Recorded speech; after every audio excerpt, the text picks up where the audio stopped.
Hello and welcome to Morphenomenal Reviews, Rangers. I'm Joe, here with me is my co-host Dan. Hello and greetings. And we've got about 5 episodes or so to review. Today, we have The Trouble with Shellshock, where Babu and Squat get an episode where they come up with their own weird monster to try and destroy the Power Rangers. Less said about that episode, the better. It's Babu and frickin' Squat. Why they got an episode is beyond me. We got Itsy Bitsy Spider, wherein Zach deals with his phobia of spiders, while Trini and Billy want to save a forest spirit statue from demolition. Now, it supposedly protects local forest from bug infestations, but it serves a greater historical, cultural significance for the local community. This episode's not so bad. The Spitflower, where Kimberly designs a float for the local peace parade, is actually a really good episode. Breaks because Rita's petty and decides, I'll target that float for no other reason than to basically target Kimberly. And Tommy gets his heart set on repairing it in time, telling the other Rangers have something they have to take care of, then runs off home where we see the interior of his family garage, which has got a lot of science fiction toys, tools, and props from science fiction franchises, as well as paint and actual mechanical tools. So obviously, Tommy was a gearhead and a bit of a sci-fi nut. We got a lot of personality just from that one shot of his house, which is a nice touch. And of course, at the end of the episode, he shows Kimberly the float on the TV. She's overjoyed. And Tommy's rather happy to get a hug and her enthusiastic approval for his kind gesture. From there, we get Life's a Masquerade, which has the gang doing Halloween and a Frankenstein monster sneaking in. This is not a fun episode. It's actually quite tedious to watch. Gung Ho is not great, not terrible. Power Rangers, this one focuses on Jason and Tommy's friendship as they're training for an upcoming Teen Ninja competition.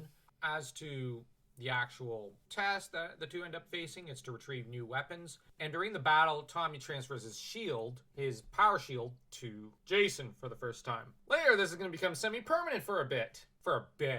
Which really calls into question the concept of permanency. But it's a superhero universe. Permanency is like 2 weeks long. Then we get the Wheel of Misfortune, another Kimberly episode, wherein her grandmother's antique spinning wheel, which is a family heirloom, is cursed by Rita in order to once again target Kimberly. Man, Rita. She's like a catty old witch. She reminds me of the witch from stories like Hansel and Gretel or The Wizard of Oz. And I can't help but think that, yes, Kimberly is young and attractive, but that this hatred lies in the goodness of heart and, femininity and whatnot of Kim. And we're supposed to juxtapose Rita versus Kim. This goodness of Kim's is the main reason Rita hates her, because repulsa. That said, the Wheel of Misfortune is an interesting episode because we get Tommy, who once again wants to come to the rescue. He offers to help her fix the wheel since it seems to have been damaged during a stage play. Then it's cursed. Then we get later the Rangers debating on what to do and getting even with Rita. And Rita turned it into a monster who attacks the Power Rangers. Tommy, meanwhile, is, as usual in this season, a damsel, so he's captured, needs to rescue his way out. Sorry, but Tommy's a damsel all throughout season 1. It's his default status. He's the prize for Kim. And that's it for all these episodes. Now, we're going to rate them, but I'm going to ask Dan, what was your favorite of these episodes, and what was your favorite moment? I kind of like the shot where we see Tommy's little man cave. We get a lot of insight into the character's personality there. It's subtle and underneath the surface, but that moment, and maybe the end of the Wheel of Misfortune episode, when Zordon says, yes, the curse has been lifted from your antique spinning wheel. The moment Rita's spell stopped working. The wheel stopped working before the spell was cast. I think that Tommy did fix it, but told Zordon, shh, I don't want Kim or anyone else to know. I don't want to take the credit. I want to do a good deed for the simple sake of doing a good deed, not to get fame or whatever. I was going to note that last scene. Yeah. But I suppose I also like the scene where Tommy pranked Zach with the rubber spider. Oh, that was awesome. I wonder if that was just GDF who insisted on getting that one in there, because he was a bit of a prankster at the time. Well, he still is today, apparently. Now let's rate each individual episode. Trouble with Shellshock, I'm going to rate that a 0. 0. There's no point to the episode. Itsy Bitsy Spider, I'll say a 1 star. It's a Zach episode. I always like Zach episodes, but the episode's, to be quite frank, not that very interesting. Yeah, same.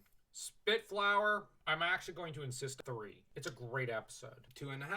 As you mentioned, it's good, but there are better episodes yet to come. I'm really disappointed in you. You must have hit your head when I wasn't looking. And then we get Life's a Masquerade. 0. Gung Ho. 0.5 star for me. 3/4 of a star. I was bored throughout this episode. The only scene I liked was Tommy transferring the shield to Jason. That was interesting. And Wheel of Misfortune, which I insist is pretty much a 3. Yes. 3. Any lower and I would have questioned your sentience.